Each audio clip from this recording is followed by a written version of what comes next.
प्रणाम आ विज्ञान पाठ में स्वागत है। हम विस्मिता गुप्ता स्मिथ से ई विज्ञान में WHO से बातचीत। हम सब कोविड-19 के खोप के बारे में अपन बातचीत जारी रख रहल छी। आ विज्ञान आ एकर पाछू के साक्ष्य के बारे में बता रहल छथि जे WHO के प्रमुख वैज्ञानिक सौम्या स्वामीनाथन छथि।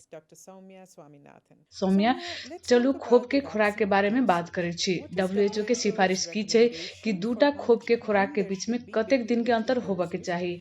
आ की हेतै जो हम दोसर खोराक के लेल नहीं बनाब सकी या हमर अपन दोसर खोराक पूरे छूट जाए।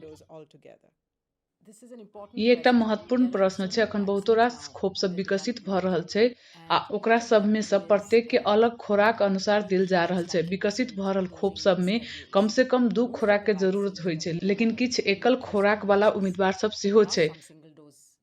खोराक के बीच के अंतराल एहि बात पर निर्भर करैत छै कि अहाँ के कोन खोप लगायल जा रहल छै आ स्थानीय अधिकारी सब सरकार एकटा निर्देशिका बनेने हेतै आ दोसर खोराक कहिया देतै से सूचित करत। ओहि दूटा खोप में से अधिकांश वर्तमान में पहिल आ दोसर खोराक के बीच में 3 से 4 सप्ताह के बीच में देल जा रहल छै, लेकिन एस्ट्रोजेन के खोप जेहन किछ खोप सब के किछ आंकड़ा छै जतऽ 12 सप्ताह तक दोसर खोराक में देरी वास्तव में बढ़िया प्रतिरक्षा के बढ़ावा दैत छै।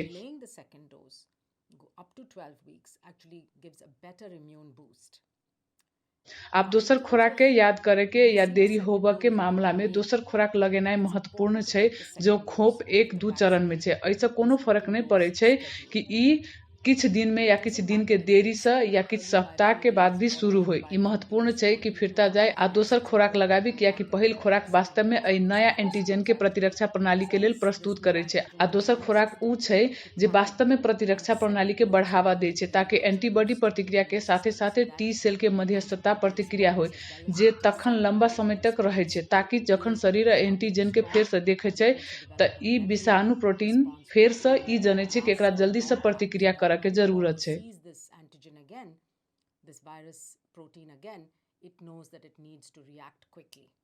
सौम्या, की ई 2 खोराक 2 अलग अलग उत्पादक से होब सकैया?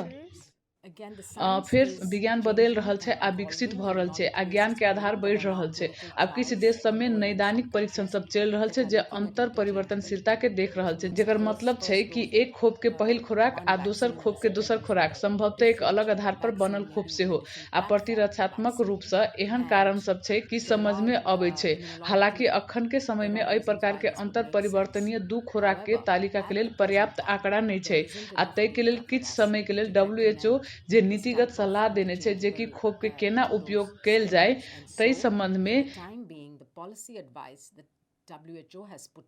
SAG दिशा निर्देश से हम सब ई एफिजर खोप, मॉडर्ना खोप, एस्ट्रोजेनेका खोप में क चुकल छी आ वर्तमान में SAG दोसर खोप सब के आंकड़ा सब पुनरावलोकन कर रहल छै जे कि आबे वाला छै आ तय हमरा सब के किछ समय के लेल ओई नीतिगत सलाह के पालना करे के जरूरत छै। उहे खोप के दोसर खोराक के लेल सिफारिश कैल जाय छै जेकर पहिल खोराक अहाँ लेने छलिए।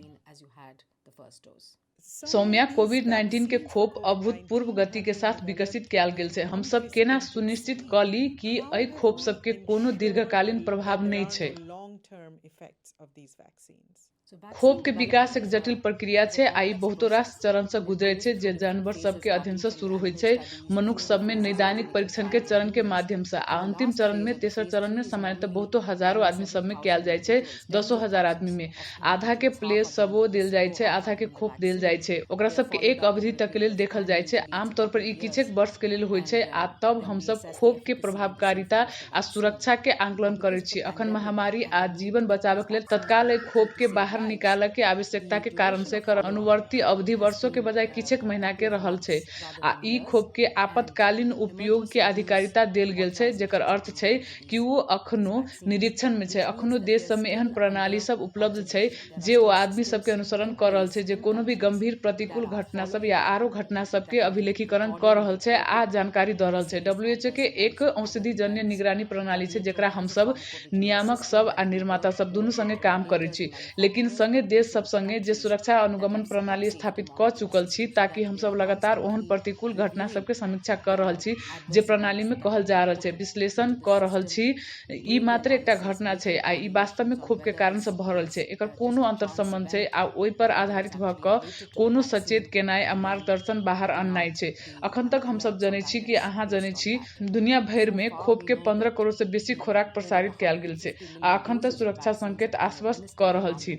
ओतऽ कोनो भी क्षोभ सब संगे कोनो भी अनहोनी नहीं भेल छै जे वास्तव में अधिक मात्रा में लगायल गेल छै। हालांकि हम सब एकरा बहुत ध्यान से देख रहल छी आ जब क्षोभ आ एकर कोनो दुष्प्रभाव के बीच के संबंध के कोनो भी सबूत छै त एकर विश्लेषण कैल जेतै आ समय समय पर देश सबके मार्गदर्शन अद्यावधि कैल जेतै। Between a vaccine and a side effect, then that will be analyzed and the guidance to countries will be updated from time to time. अहाँ के धन्यवाद सौम्या। उ छलिए WHO के प्रमुख वैज्ञानिक डॉक्टर सौम्या स्वामीनाथन, जेना कि हम सब कोविड-19 के बारे में आरो बेसी सीख रहल छी। हम एहि श्रृंखला में अहाँ के लेल विज्ञान आ साक्ष्य अनैत रहब। अगिला बेर तक के लेल सुरक्षित रहू, स्वस्थ रहू आ विज्ञान संगे रहू। धन्यवाद। Stay safe, stay healthy, and stick with science.